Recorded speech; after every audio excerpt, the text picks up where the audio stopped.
방광염을 굳이 초음파를 보는 이유는 용종이나 혹이 생겨있는 사람들이 되게 많단 말이죠. 그게 방광암 초기 증상인데 그걸 놓치는 경우가 되게 많아요. 안녕하세요. 당신의 리지 시절을 돌려드리는 마이 리지 스토리입니다. 많은 분들이 하는 질문 중에 하나죠. 오늘은 초음파 하나요? 안 하나요? 이런 질문을 굉장히 많이 하시거든요. 그래서 그런 거를 좀 말씀드려볼까 해요. 자궁 입구 말고 자궁의 안쪽은 복강 안에 들어있으니까 우리가 그거를 눈으로 확인해서 볼 수가 없잖아요. 그래서 생긴 게 초음파입니다. 초음파는 빛을 비추는 푸르푸를 이제 질 안에 넣거나 아니면 배 위에 대거나 해서 빛을 비춰서 그림자를 보는 거죠. 이제 그 영상이 이제 화면으로 초음파 화면으로 뜨는 거고요. 그렇게 뱃속 안에 있는 자궁 그리고 난소의 그 영상을 보면서 어떠한 상태이구나를 우리가 추정할 수 있는 검사가 초음파 검사입니다. 보통 복강 안을 유추해야 될 때 자궁, 방광 아니면 골반 안쪽 아니면 아기 상태라든지 이제 뱃속 안을 보는 거는 이제 초음파를 사용해서 진찰을 하고요. 그래서 이제 방광염, 골반염, 뱃속 통증 등등등 초음파로 많이 진단을 합니다. 산부인과에서 초음파는 사실 거의 청진기랑 마찬가지예요. 많은 내과 선생님이나 소아과 선생님들이 청진기로 이제 환자의 상태를 확인하듯이 저희도 사실 초음파로 여러 가지를 파악을 하곤 합니다. 뱃속을 보는 눈이라고 보면 되겠고요.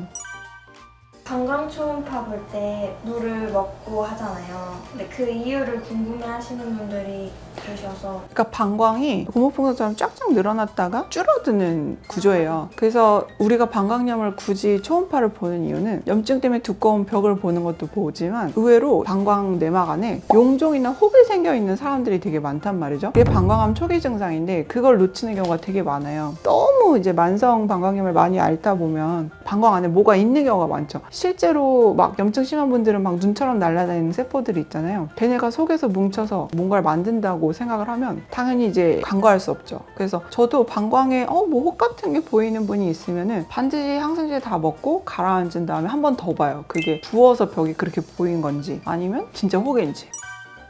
호르몬제만 타시는 분들은 약만 탈 건데 왜 진료 봐야 되냐고 하시는 분들이 많은데 호르몬제를 이제 드시면 당연히 이제 피검사, 유방, 자궁경부암, 자궁초음파를 주기적으로 하셔야 됩니다. 그 동의와 전제하에 호르몬제를 드시는 건데 먹는 게 익숙해지다 보면은 나도 모르게 그냥 몇 년을 막 먹고 계시고 검사를 안 하고 계신 경우가 은근히 많아요. 저는 저희 병원에서 하시든지 아니면 마지막 검사지를 가지고 오셔라 라고 말씀드리고 처방을 해드리는데 저는 6개월에 한 번 추천드려요. 무조건. 그래도 1년에 한 번이라도 열심히 하고 계시면 다행이고 나라에서 해주는 거 하고 계신다고 2년에 한 번씩 하고 계신 분들 보이면 1년에 한 번은 최소한이라도 하셔야 되고 적극적으로 보시려면 6개월은 보셔야 됩니다. 말씀을 드리죠.